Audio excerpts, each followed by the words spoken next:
Welcome back, everyone. This is Austin right here at 2F Tactical. We're going to talk a little bit about Trump's State of the Union address on the 24th of this month. And I know we're coming a little bit late, but it was a long speech, and I wanted to kind of give you my thoughts on the 2A side of it. Let's dive in.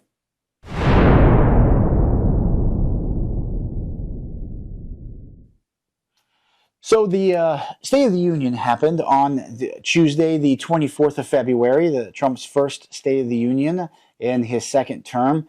And there was a resounding lack of 2A anything, actually. It wasn't mentioned at all. It was a little under an hour and 48 minutes. It's the longest State of the Union address in history. And not a single mention of gun rights. Not one. You know, this administration continually tries to tout itself as the best administration when it comes on gun rights, and it has a mixed bag when it comes to that. You know, we've given them like a C, maybe a C plus, but it's definitely in the C minus to C plus range. Not great. Is it better than any previous administration? One could make the argument, yes. But it is definitely lacking in what needs to happen. Quick pause in the video, guys, to give a shout out to our channel sponsor, Patriot Mobile. Now, I've personally been a member of Patriot Mobile for several years now. Everyone is using a cell phone these days. So the question is, why not support someone who supports you, who stands up for the rights that you and I hold dear? And Patriot Mobile puts their money where their mouth is by donating a portion of every dollar they make to the causes that you and I hold dear. They use the same 5G networks that every other major provider uses. You're not sacrificing service. You're supporting a company that will support you. They're going to give our listeners a special discount. Using the code SHALLNOT and clicking the link down below, you will get a free month when you switch to Patriot Mobile. With that, let's get back to the video. The reason why we kind of noticed this glaring lack of 2A rights too is the Supreme Court. Now, the Supreme Court justices are at the State of the Union address. They're all there. In fact, Trump made fun of them and during the address itself, which was somewhat comical. And there's rumors of Samuel Alito retiring. You know, one of the staunch 2A justices that we have, one of two, if we're just being honest, him and Justice Thomas. So the time is now.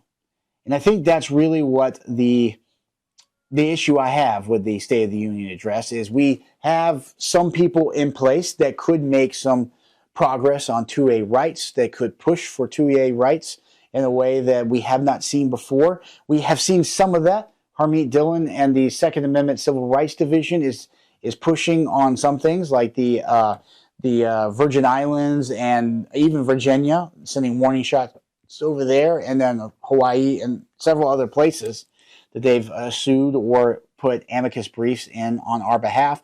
And they are doing some good work. I do want to give them credit for that. We've definitely seen some wishy-washiness out of Pam Bondi at minimum, if not downright hostility. And then we've seen some comments out of the administration when it comes to 2A rights, especially after the Alex Peretti shooting with ICE, where they stated some very untrue things about bringing firearms to protest, for instance, which you're absolutely allowed to do in the United States. In fact, the Second Amendment is for you to protest the government, to protect yourself from the government. That's not to say that the government wasn't doing its correct job in that moment. I personally believe they were, but I'm saying that you do at least get to bring the gun there. That doesn't excuse the actions all around. That's not what I'm saying, and I'm not getting into the details of that particular incident. What I'm just saying is that the right to keep and bear arms isn't the right to keep and bear arms unless it's absolute. It's absolutely absolute. So when we look at the State of the Union, all the things covered, and I'm not saying there weren't a lot of good things covered. There was. We heard the border, energy crises, affordability, healthcare. We've heard all of it, except for constitutional rights to keep and bear arms, which is something that the federal government's job is actually to ensure that you and I have. And there's a bunch of states out there, including Minnesota right now, by the way, that is trying to either remove them, heavily restrict them, or have already removed them and are trying to restrict it even further. So that's kind of my thoughts on the State of the Union. It was a Again, I'm not saying it was a bad speech. I think it was a pretty good speech. Most people won't sit there and listen to it. 148 or an hour and 48 minutes. Excuse me. I get that. It's very much something that someone who's really into politics and stuff like myself that kind of nerds out on it would like to do. Most people just want the highlights. There certainly were a lot of those. There was just zero mention of the Second Amendment whatsoever. And this political football and also the sometimes lack of urgency when it comes to the Second Amendment in Congress is really one of my pet peeves.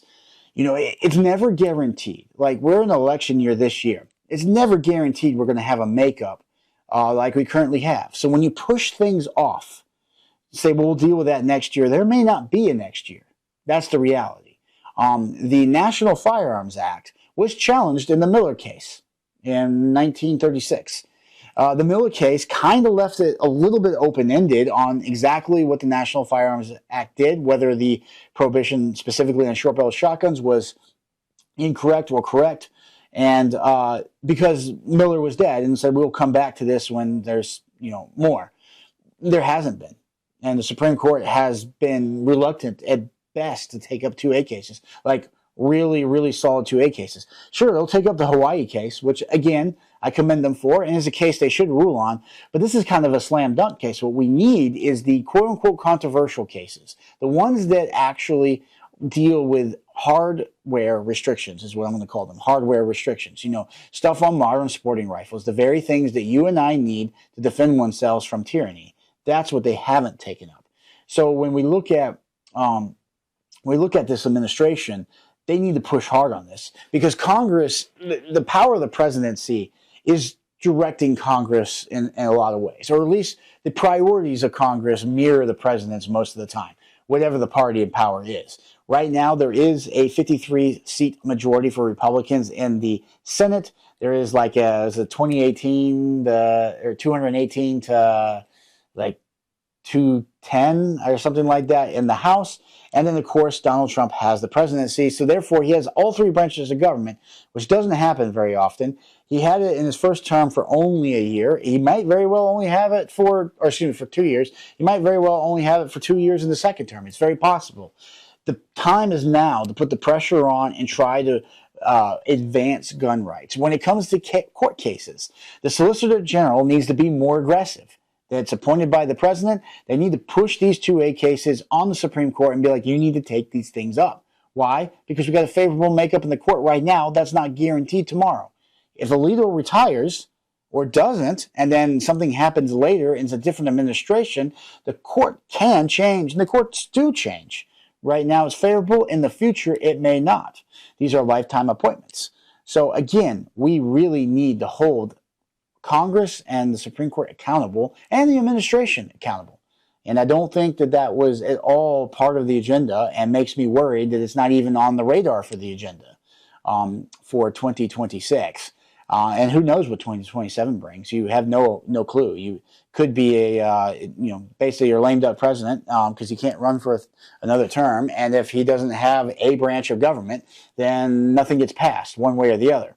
And that's the reality. So again, holding our elected officials accountable to protect the right to keep and bear arms is an absolutely huge must. And you need to call the switchboard. Call your representatives at this number. Push them to support our right to keep and bear arms. When it comes to those fighting for you, I'm going to give you the same list I always do. Second Amendment Foundation, NAGR, FPC, GOA, Firearm Policy, I already said that one. Excuse me, NRAILA. Here in Minnesota, the Minnesota Gun Owners Caucus. Go out and support them. Go out and give them money and help them fight for your rights. Because at the end of the day, our rights are only as good as the ones that we exercise and we fight for. We've given up a lot of hills when it comes to our rights. Here in Minnesota, we are seeing our rights hang in the balance by a single vote. It's that close, guys, whether we get to keep our rights or they get taken from us. And then once they get taken from us, getting them back. Look at the National Firearms Act, for instance, can take forever. We've only made meaningful change to the National Firearms Act once in its 90-something year history, and that was just reducing the tax. It took 90 years to do that. We're talking a generation, a whole lifetime to make a small change to one law. That's the reality. We have momentum now. We need to press it, and we need to put our pedal to the metal and go get it. That's my charge to you. Now, please keep tuning in. Please like, commenting, subscribing at our videos.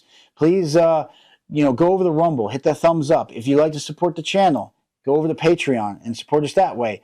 Patriot Mobile, again, somebody who does put their money where their mouth is. You get a free month. Go down to the link below and sign up and switch with them. You get to keep your number and everything. Check out our news section. We're writing on stuff going on all the time. I mean, we're going to have a slew of court cases come out this summer. And, there's going to be a ton of things to write about. And we won't necessarily be able to bring you videos on all of them as much as I'd love to. So, again, tune into our news section on our website. Until then, keep tuning in and keep your powder dry, guys. We'll see you on the next one.